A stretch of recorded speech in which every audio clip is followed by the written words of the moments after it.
Zuba, and my profession is I'm an architect. Dr. Zakir Naik, first of all, I would like to thank you for making me and many others a great Muslim, not just by, as in, not a born Muslim only, but a logical Muslim. Alhamdulillah. Okay, so my question is, what is the part of transgenders in inheritance? And why no one discuss about this, due to which no one owns them, though they are all also Allah's creation? Thank you.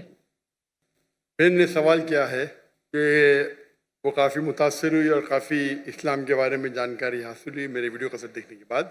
उनका सवाल है कि transgender के बारे में कोई जिक्र क्यों नहीं करता, और ट्रांसजेंडर में जो इनहेरिटेंस है, विरासत में उनका हिस्सा क्या है। पहले आपको मतलब पता ट्रांसजेंडर किसे कहते हैं? ट्रांसजेंडर उसे कहते हैं जो अपने जेंडर को तब्दील करता है। ट्रांसजेंडर वो शख्स है, वो इंसान है जो अपने जिन्स को तब्दील करता है। लड़का लड़की में बन जाता है या लड़की लड़का में बन जाता है, ये इस्लाम में हराम है। Sir, I want to clear one thing. Sorry, मैं जरा misunderstood. I didn't want to say transgenders. I meant Khwaja Sara basically. Sorry, Khwaja Sara, जो basically the middle gender. Middle sex के बारे में Yes. ये कह रहे हैं। मिडिल सेक्स, वही मैं कह रहा हूँ कि आप वर्ड इस्तेमाल कर रहे हैं। मैं मेडिकल डॉक्टर हूँ। आप LGBT, लेस्बियन, गे, बाइसेक्सुअल, ट्रांसजेंडर, इंसान जब पैदा होता है आमतौर पे दो टाइप के सेक्स होते हैं, मेल या फीमेल। उसका जिन्स मर्द या औरत होता है, मेल या फीमेल आमतौर पे। लेकिन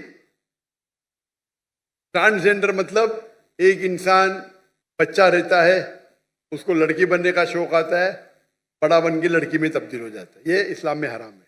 लड़का है लड़की बनना चाहता है, लड़की है लड़का बनना चाहता है, और कुछ टाइम आपको मालूम नहीं पड़ता जिन्स क्या है।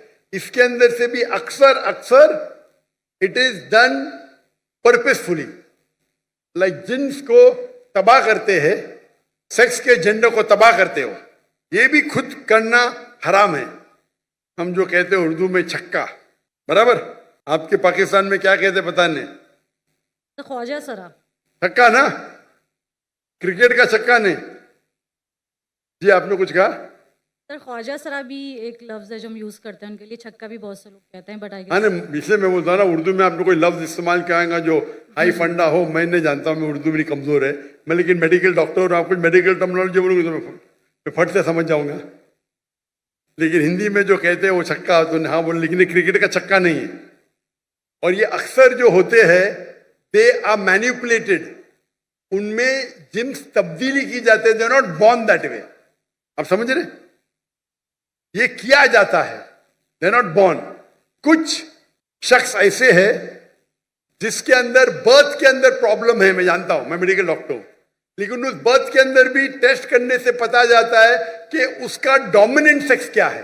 डोमिनेंट सेक्स मतलब असल में सेक्स क्या है।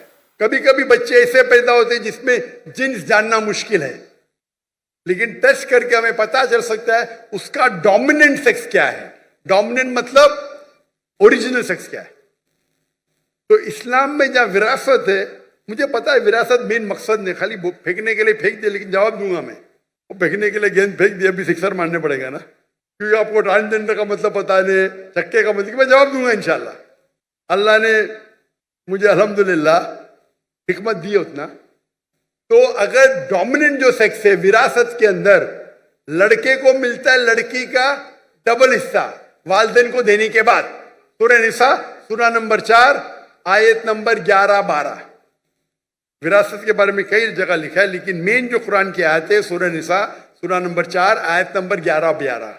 11 में लिखा है कि आपके बेटे को बेटियों से डबल मिलेगा, सिर्फ बेटियां हैं 2 से ज्यादा तो 2 तिया मिलेगा, सिर्फ एक है तो आधा मिलेगा। और फिर कंटिन्यू होता है कि आपके वालिदैन को मिलेगा 1/6, 1/6 हिस्सा। अगर आपके बच्चे हैं, बच्चे नहीं है तो मां को मिलेगा डबल। उसकी नेक्स्ट आयत में आयत नंबर 12, आपके बीवियों को मिलेगा 1/8। अगर आपके बच्चे हैं, बच्चे नहीं तो 1/4 मिलेगा, आपको मिलेगा आधा अगर बच्चे नहीं है, 1/4 मिलेगा अगर बच्चे है। ये मोटे मोटे हिस्से हैं।